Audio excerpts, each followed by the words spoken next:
Magandang gabi po sa lahat. Tayo nagbabalik ulit dito sa ating munting channel. Ayan, para mag-discuss ng coins.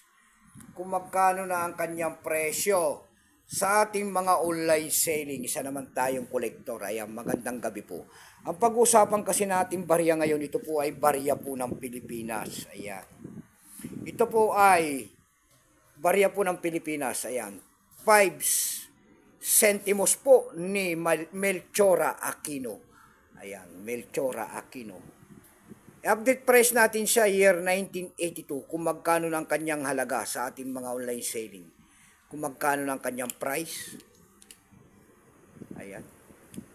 Melchora Aquino po 5 centimos. Ang kauna-unahang babae na inilagay sa pera. Ayan. Pero bago yan tayo magpapasalamat muna sa lahat ng ating mga tagapagsubaybay dito sa ating munting channel, lalo-lalo ng ating mga subscriber dyan.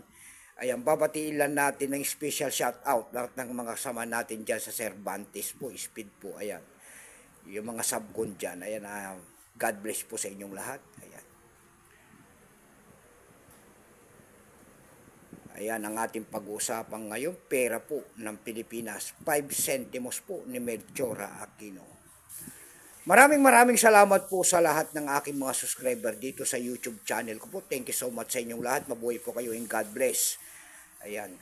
Maraming salamat din po sa mga nanonood doon sa at nakapalo doon sa aking FB page. Ayan. Maraming salamat at magandang gabi po sa inyong lahat. Ayan. Selling price natin to kung magkano ng kanyang presyo.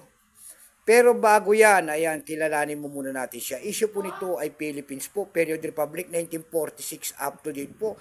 Type nito Standard Circulation Coin, Shares, 1970 hanggang 1982. Value nito 5 centimos po. Nakapaloob po yan sa ang bagong lipunan series. Currency piso, 1967 up to date po. Composition yan. Kung anong materialis ang ginamit sa barya na yan, yan po ay brass. May bigat lamang itong 2.5 grams, may habang 19 mm. May kapal po naman itong 1.3 mm. Hugis po, scallop with 8 notches. Ayan, orientation ay medal alignment. Itinigil naman ng paggamit sa barya na ito ng Pilipinas. Nabubulol na, sorry po. Tinigil naman ang paggamit sa barya na ito ng Pilipinas noong January 1998. Number NDAS6122. Reference number KMDAS225. Ayan. Dalawang variety po ang ginawa sa barya na ito. May proof, FM proof po nito. Ayan. Pero itong atin, ito po ay year 1982, 29%.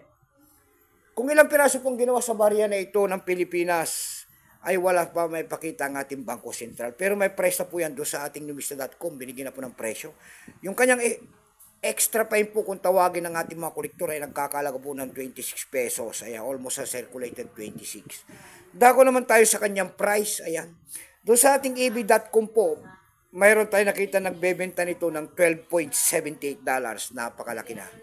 Yung pinakamababa po na ating nakita doon ay $2.45. Sa carousel page naman po ay may nakita tayo nagbebenta nito ng 120 pesos. Nasundan po yan ng 300 pesos. Yung pinakamababa po ay 50 pesos. Ayan lamang po ating may babaging kanyang presyo. Keep safe po sa lahat in God bless.